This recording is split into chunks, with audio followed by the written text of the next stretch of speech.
여러분 안녕하십니까. 헌법재판소에서 윤 대통령의 탄핵 심판 4차 변론이 현재 이 시각 진행되고 있습니다. 헌재에서는 오전에 이진숙 방송통신위원장 탄핵 사건이 기각돼서 이 위원장이 즉각 업무에 복귀했고요. 국회에서는 이재명 대표가 기자회견을 했고 현재 선거법 항소심 첫 재판을 받고 있는 등 오늘 굵직굵직한 일들이 많습니다. 국민의힘 김재원 전 최고위원 그리고 민주당의 홍익표 전 의원과 오늘 상황 함께 보도록 하겠습니다. 두 분 어서 오십시오. 네, 반갑습니다. 반갑습니다. 그제 3차 변론 때 윤 대통령이 처음 헌재에 출석을 했었고요. 오늘 두 번째 나왔는데 오늘은 계엄 선포의 핵심 인물이라고 할 수 있죠. 김용현 전 국방장관이 증인으로 나와서 지금 대통령 측의 그 질문을, 그러니까 신문을 하게 되었습니다. 청구인 측, 피청구인 측 둘 다 신문을 하게 되었는데 대통령 측의 질문에 답을 했고요. 그리고 이제 국회 측에서 이제 질문을 하려니까 좀 왜곡될 수 있다, 본인의 발언이. 그렇게 문제 제기를 하면서 재판이 휴정이 됐었습니다, 잠시. 근데 휴정된 상황에서 문영배 헌법재판소장 권한대행이 이런 얘기를 했더라고요. 그렇게 한쪽에만 그 신문에 응할 경우에 판사들이 증인의 신빙성을 낮게 평가할 수 있다, 이렇게 경고를 했다고 그래요. 그 다음에 이제 대통령 측에서 그래도 신문에, 국회 측 신문에 응하는 것이 좋겠다, 이렇게 설득을 해서 다시 돌아와서 재판이 속개됐고 지금 진행되고 있다고 하는데요. 그만큼 이 상황, 휴정됐다가 다시 변론이 속개된 이 상황은 어떻게 봐야 되겠습니까, 김재원 최고위원? 근데 이제 김용현 전 국방장관 입장에서 이제 대통령 측의 신문에 대해서 답변을 했는데 국회 측에서 또 신문을 하면서 답변을 하기에 뭔가 좀 이 질문 내용, 신문 내용에 대해서 문제 제기를 하고 싶었던 것 아닌가 싶습니다.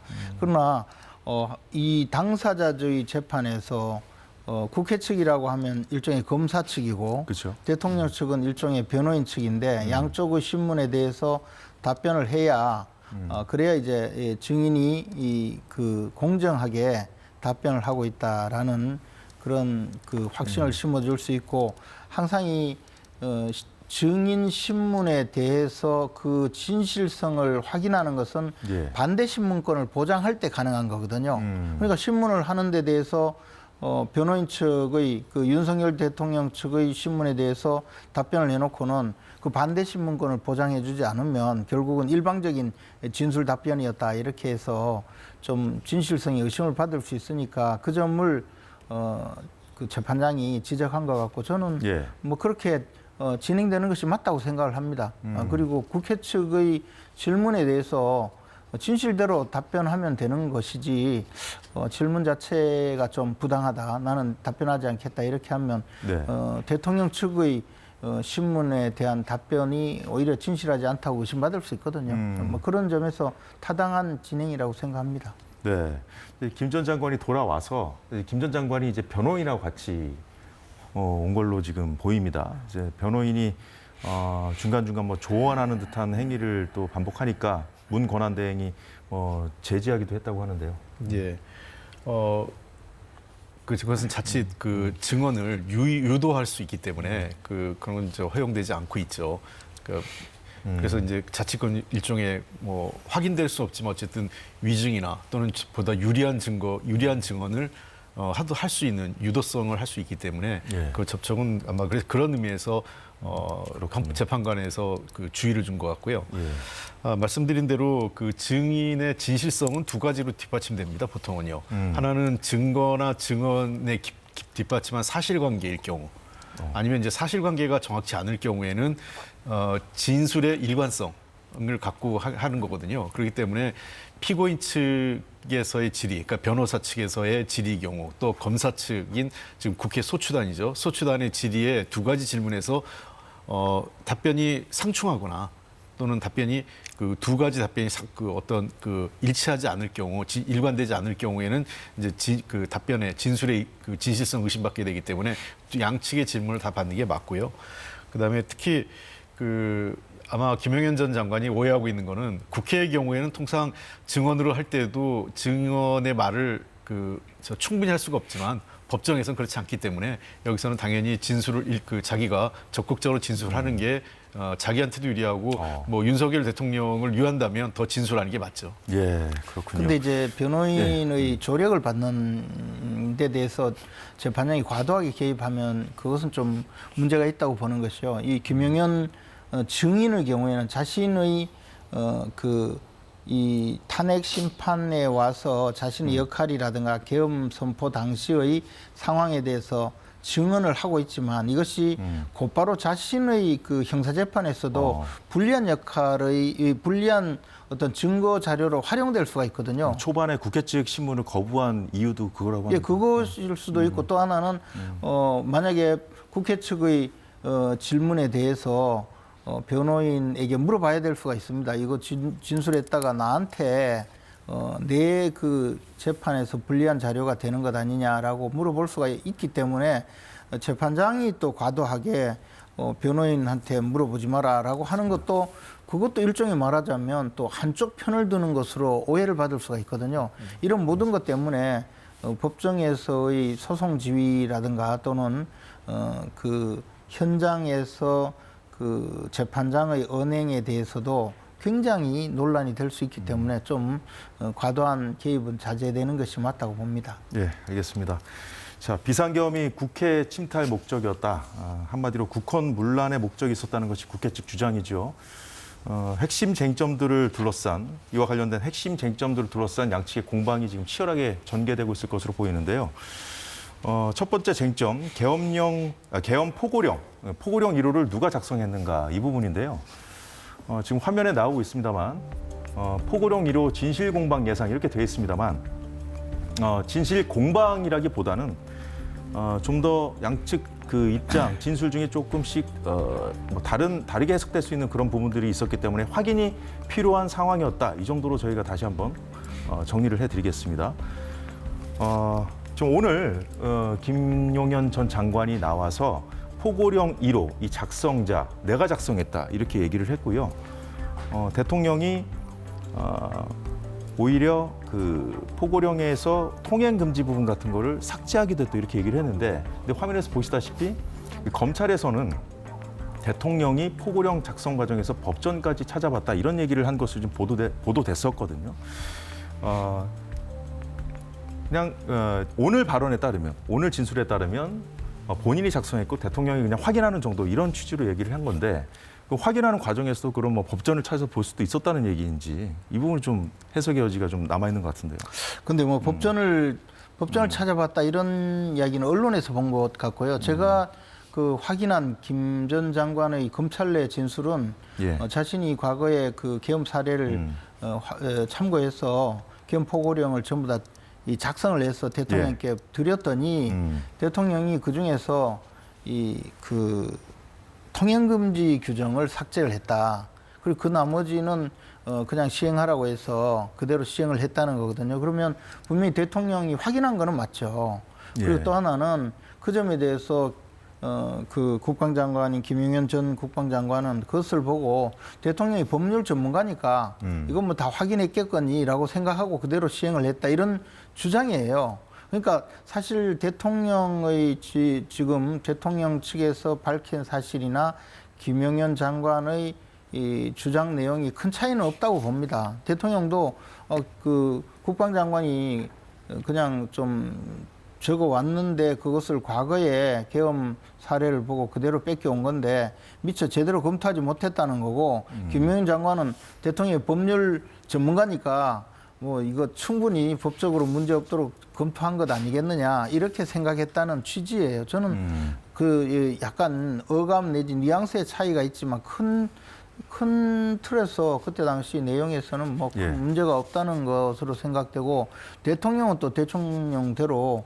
이 계엄 포고령은 계엄의 형식을 갖추기 위해서 포고령을 발표한 거지 실제로 그것을 뭐 시행할 생각은 없었다고 또 저 지금 발표하고 있잖아요. 형식적으로 한 거다. 뭐 이런 얘기를 했죠. 지난 그러니까 변론 때. 전체적으로 저는 김용현 장관과 윤석열 대통령 사이에 진술의 차이가 별로 없다고 생각을 하고 있습니다. 진술의 차이가 별로 없다. 예.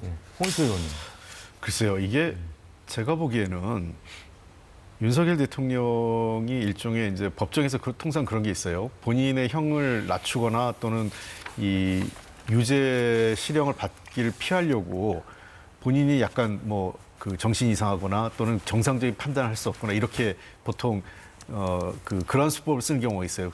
우리가 제일 많이 쓰는 변호인단이 많이 하는 게 음주 상태에서 심신미약 많이 하지 않습니까? 네.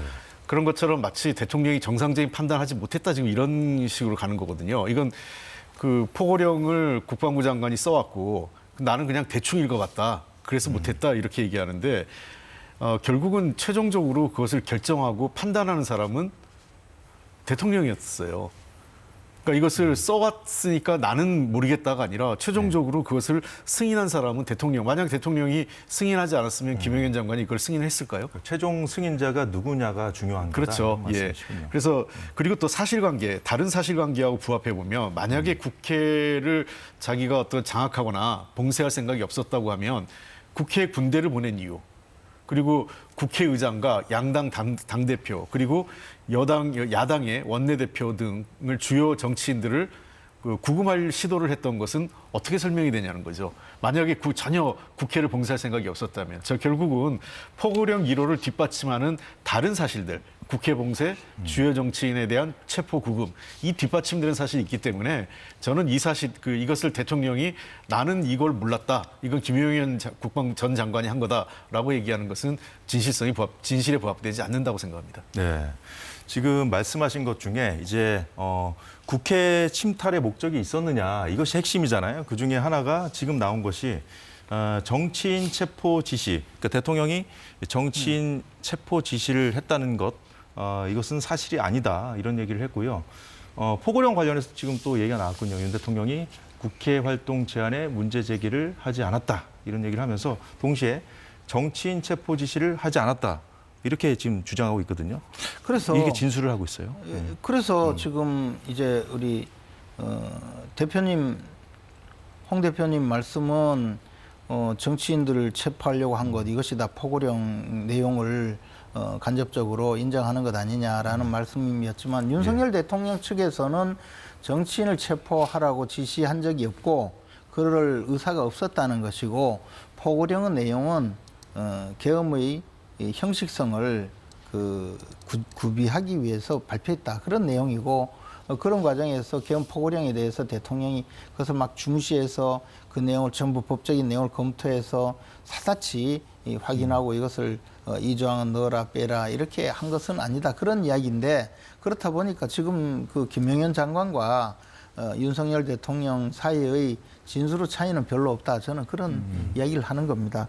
그 내용 지금 말씀하신 이 내용이 실제 어떻게 되었는지는 앞으로 수사 그리고 재판에서 가려질 내용이고 이 자리에서 뭐 다 저 사실관계 확인을 할 수는 없죠. 그러나 그 계엄 선포의 당사자인 대통령이 그렇게 주장을 하고 있는 것이고 그것이 또 아래 단계로 내려가면서 그것이 뭐 확대되어서 그 정치인 체포 지시가 실제 있었는지 실제 정치인 체포를 위한 어떤 시도가 있었는지 여부는 변론으로 하고 지금 두 사이의 진술은 그렇다는 이야기입니다.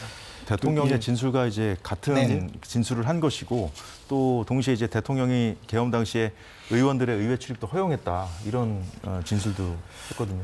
출입을 허용한 게 아니죠. 국회의장이 다 물러먹었습니다. 그리고 제가 아는 상당수의 국회의원들이 담 넘어간 사람이 지금 한 제가 100여 명이 훨씬 넘습니다. 제가 확인한 것만 해도. 그렇기 때문에 그 국회 출입을 허용했다. 이건 사실이 안 맞고요. 그다음에 어쨌든 어제 열린 국회 특위가 있었지 않습니까? 특위에서 국정원 1차장 홍창원 차장이 대통령으로부터 직접 전화를 받아서 방첩사에 무조건 협조해라라는 얘기를 했고 방첩사령관하고 통화한 결과 방첩사령관은 주요 정치인들을 체포 구금에 도와달라는 얘기를 한 거 아니겠습니까? 그래서 명단 리스트가 우원식 국회의장을 비롯해서 이재명, 한동훈 당대표 2명 그리고 박찬대 원내대표 등등 해가지고 열댓 명의 지금 명단을 부리면서 이게 말도 안 된다고 해서 자기는 걷어치웠다는 거고 실제로 이 작전에 나섰던 특전사령관 등등은 일관되게 체포 지시가 있었다고 진술을 하고 있습니다. 그래서 저는 아까 김재현 의원님도 사실관계는 그러니까 현재 윤석열 대통령 측 변호인단의 얘기가 있고 그다음에 이미 검찰이 사건 중요 가담자들에 대한 조사 결과가 있기 때문에 그 두 개를 보면서 헌법재판소가 누구 진술에 진실성이 있는지 사실관계에 부합하는지에 대한 합리적 판단이 있고 그것이 결국은 재판 결과에 반영될 것으로 생각됩니다. 네, 대통령이 끌어내라는 지시를 했냐 안 했냐 이 부분과 함께 또 한 가지 또 핵심 쟁점이 최상목 당시 경제기획재정부 장관에게 건넨 그 쪽지 있지 않습니까? 네. 비상입법기구가 적힌 그 쪽지를 대통령은 지난 변론 때 뭐 준 적도 없고 만약에 쓴다면 쓸 수 있는 사람이 국방부 장관밖에 없는데 잘 모르겠다 이렇게 얘기를 했었거든요. 근데 그 직후에 이제 김영현 전 장관 측에서 본인이 작성했다고 이제 변호인을 통해서 얘기를 했고 또 오늘 나와서도 본인이 작성했다고 했습니다. 자, 그렇다면은 최상목 그 권한대행이 당시에 이제 쪽지를 대통령에게 직접 받은 건 아니라고 얘기를 했어요. 근데 오늘 그 부분과 관련해서도 최 장관이 조금 당시에 이제 국무회의실에 이제 좀 늦게 와서 직접 주지는 못했고 실무자를 통해 전달했다 이렇게 진술했거든요. 그러니까 지금 이 내용들이 그 당초에 언론에서 경쟁적으로 보도한 내용과는 약간씩 다르긴 다르죠. 분명히 대통령으로부터 최상목 당시 기재부 장관이 직접 받은 것은 아니라는 것이고, 그러나 전달받은 내용은 대통령의 지시사항으로 알았다는 취지잖아요. 그런데 대통령 스스로가 그 쪽지를 작성한 적이 없다는 거, 그건 맞을 거예요. 대통령이 뭐 그런 쪽지를 작성했겠습니까? 그러나 국방장관은 또 이것을 지금 당시에 예산이 이 민주당에 의해서 거의 대폭 삭감되고 나서 이것을 그 긴급 재정 명령을 통해서 예산을 확보하려고 하니 그와 관련된 그 기구 또 예산 확보 필요성에 대해서 그것을 작성한 것이 그 비상입법 기구 관련 쪽지였고, 그 내용을 자신이 그런 내용으로 대통령께 보고했더니 그런 준비를 하라고 해서 쪽지를 만들어서 쪽지를 만들어서 전달했다는 것이기 때문에 이 진술에 별 차이는 없어요. 다만 이것을 그냥 뭉뚱그려서 한쪽은 대통령이 지시를 했다고 하고 한쪽은 대통령이 지시한 것이 아니라고 하니까 대통령이 거짓말한다 이런 몰아붙인 것뿐이지 내용상의 차이는 없는데, 문제는 그 점을 세세한 내용을 대통령이 지시를 한 것이 사실상 맞느냐 아니냐, 그것은 이제 구체적인 사실관계를 확인하는 것이 앞으로 필요한 것이고, 지금 진술의 차이가 있다고 하거나 거짓말한다고 몰아붙일 일은 아니라는 거죠, 저는. 예, 포고령 1호와 마찬가지로 이 쪽지 역시 대통령이 뭐 누가 작성했냐가 중요한 것이 아니라 대통령이 최종적으로 이거를 뭐 확인했거나 지시했는지 이게 중요한 겁니다. 그렇습니다. 쪽지야말로 뭐 누가 썼는지는 그건 모르는 거죠. 김영현 장관이 지금 썼다고 지금 얘기하고 있으니까 김영현 장관이 썼을 가능성이 높은데, 아니면 뭐 제3자 비서관이 누가 썼을 수도 있죠. 보통 이제 필요하죠. 대통령이 구두 지시할 때 본인이 메모를 가져온다 하더라도 회의를 하면 별도의 사람이 그걸 작성을 하지 않습니까? 그런 측면에서 뭐 누가 썼느냐가 중요한 게 아니라 누가 이런 지시를 했느냐가 더 중요한 거겠죠. 그럼 김영현 전 국방부 장관이 당시에 대통령의 지시 없이 자기 스스로 이렇게 판단을 했을까 하는 겁니다. 이분이 제가 보기엔 도리어 최상목 당시 기재부 장관이 이런 안을 대통령한테 냈다 그러면 그럴 수도 있겠다 싶어요. 재정 전문가고 재정 담당 그 장관이니까. 근데 국방부 장관이 재정 전문가도 아니고 재정 문제에 대해서 어떻게 할 수도 모르는데 긴급 재정 명령 거기다가 그 비상입법 기구를 운영할 수 있는 예비비를 빨리 조달하라는 거였고요. 그다음에 예비비를 시급히 우리가 활용할 수 있느냐 이걸 확인해 보라는 거 아니겠어요?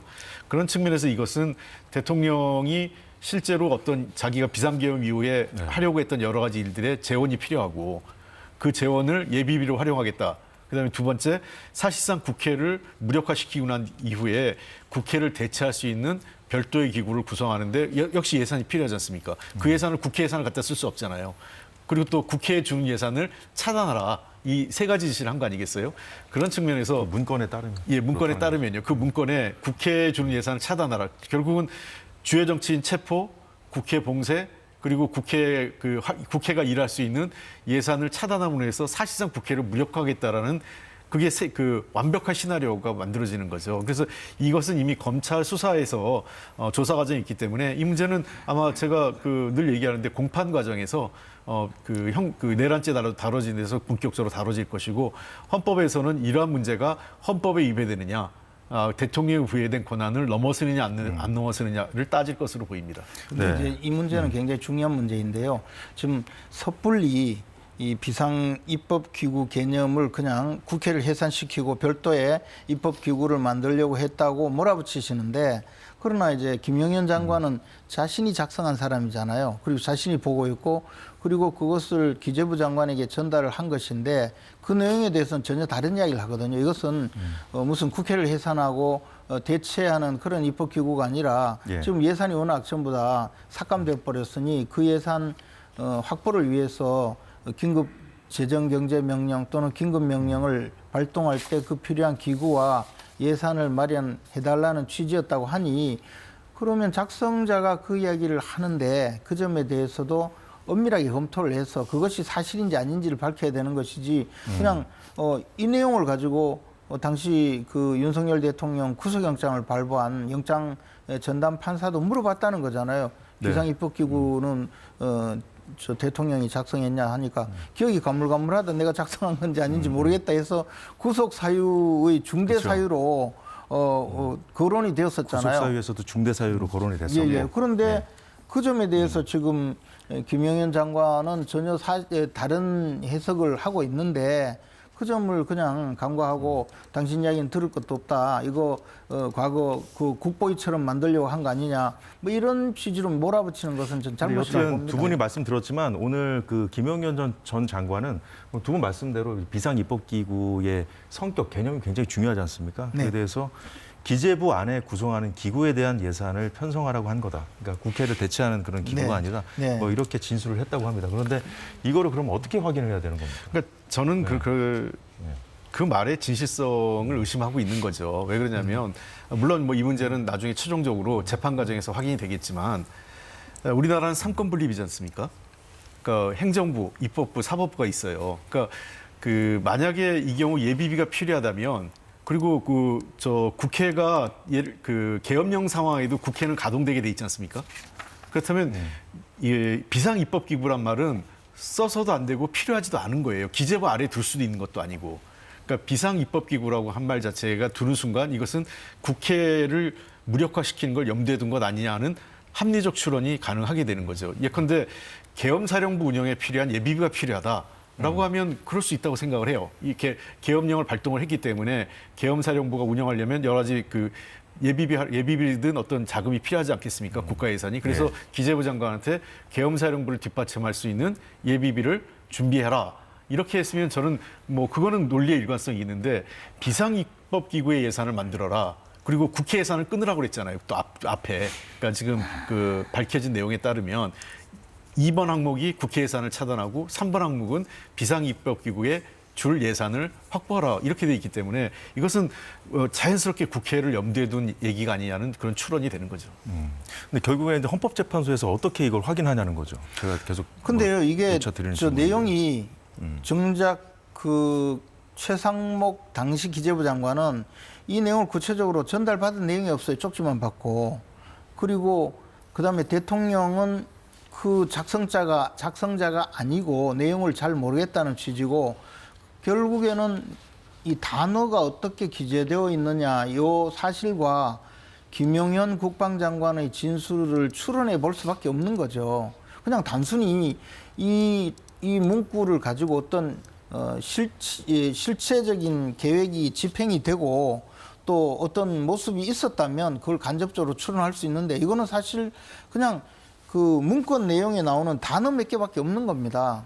그리고 그 점에 대해서 예컨대 말씀하신 대로 그런 의도가 있었다면 포고령에 아예 국회 해산을 한다는 내용으로 적시가 되어 있으면, 그러면 국회를 해산하고 무슨 새로운 국회 대책기구가 만들어지겠구나라고 추론할 수 있는데 그런 내용도 없거든요.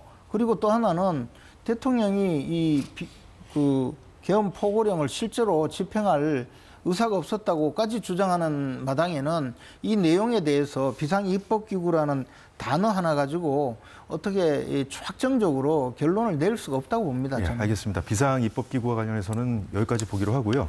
계엄군의 국회 진입과 관련해서 윤 대통령 대리인단도 별도 입장문을 냈는데요. 윤 대통령 대리인단은 어제 하루에만 5개의 입장문을 냈습니다. 화면 오른쪽부터 좀 보시면요. 계엄령이 선포될 당시 이제 국회에서 나온 계엄군에 관한 얘기를 하고 있는데 얌전하고 착한 군인, 대통령이 말한 평화적 계엄의 성격이 그대로 드러나 있어. 이런 입장을 어제 냈는데요. 홍익표 의원님. 네.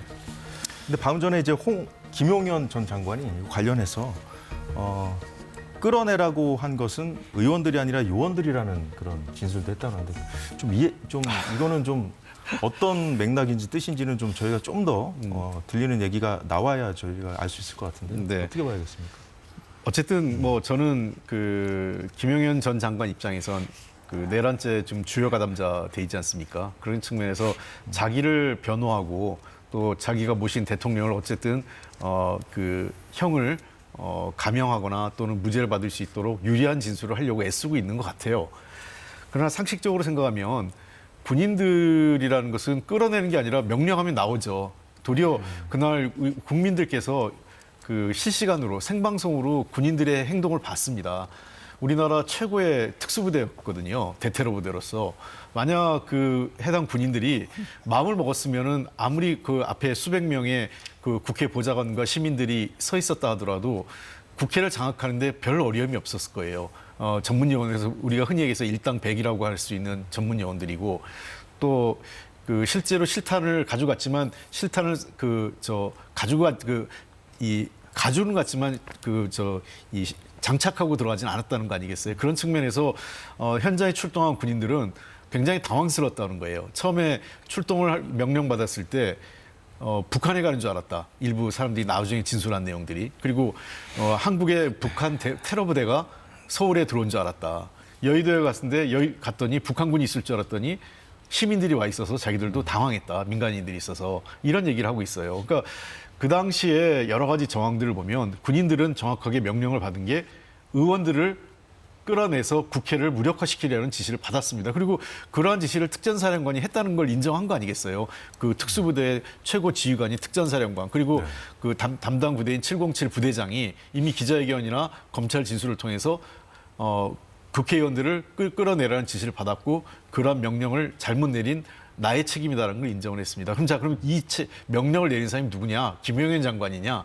아니면 이 윤석열 대통령이냐만 남은 건데 윤석열 대통령의 지시가 없이 그 김용현 장관이 독단적으로 했다. 저는 이렇게 볼 수는 없다는 거죠. 아마 헌법재판관들이 그러한 상황들을 보면서 저는 누가 이 진술이 김용현 장관의 진술이 사실인지 아닌지를 판단할 것으로 생각합니다. 네, 자 끌어내라는 그 주체가 의원들이 아니라 요원들이었다. 이런 얘기를 이제 김 전 장관이 했다는 것인데 어떻게 봐야 될까 이 부분을? 근데 저는 사실 그 내용은 단순히 그 한 단어 내지 네. 그 부분의 진술만 가지고 파악하기가 좀 어렵습니다. 어렵죠. 예, 그 전체적으로 김용현 장관이 어떤 질문에 어떤 답변을 했고 그 점에 대해서 맥락이 무엇인지를 확인하지 않고 네. 그냥 지금 또 헌법재판소의 재판 진행 내용이 네. 우리가 직접 그 생중계로 볼 수 있다든가 또는 현장에서 보지 않는 한 정확하게 내용을 알 수는 없는데요. 어쨌든 국회의원을 끌어내라는 지시를 한 적이 없다는 게 대통령의 주장이잖아요.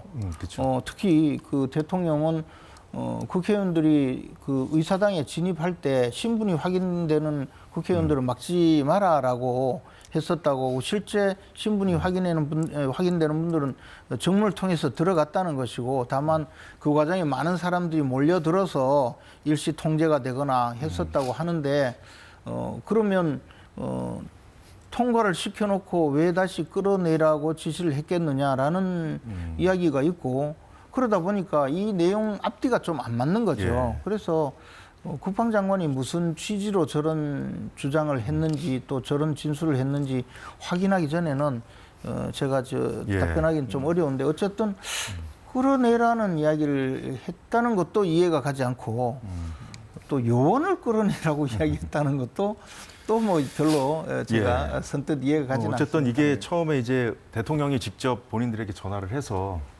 의원들을 끌어내라는 지시를 했다고 한 그 사령관들 그 진술 때문에 이제 지금까지 왔던 것인데 그 사령관들은 오늘 변론 4차 변론 나오지 않았거든요. 다음에 나왔을 때 어떤 얘기를 하는지 종합적으로 제가 헌법재판소에서 한마디만 더 덧붙이면요. 김영현 장관이 군 출신이잖아요. 그러면 요원들 자기가 지시 명령하에 있는 부대원들 아닙니까? 그럼 보통 철수시키라. 빼라 이렇게 얘기하지 요원들을 끌어내란 말을 예를 들면 뭐 무슨 민간인 출신의 한덕수 국무총리나 뭐 최상목 경제부총리가 그런 얘기를 했다면 용어의 부적절함 정도로 생각할 수 있겠지만 아까 말씀하셨듯이 고도로 훈련된 그 군인들 병력들이 투입된 건 맞습니까? 그렇죠. 그 707 부대가 들어왔잖아요. 우리나라 그 대테러 부대에서 최고의 부대입니다. 흔히 얘기해서 참수 부대로 알려져 있어서 그 예를 들면 적국의 심장 한복판에 자기 목숨 걸고 들어가는 부대입니다. 알겠습니다. 뭐 윤 대통령이 김용현 전 장관에게 직접 뭐 포고령 작성을 어떻게 하게 된 것인지 경위를 물어봤다는 소식까지 들어와 있는데 들어오는 대로 좀 더 그 부분에 대해서 짚어보기로 하고요.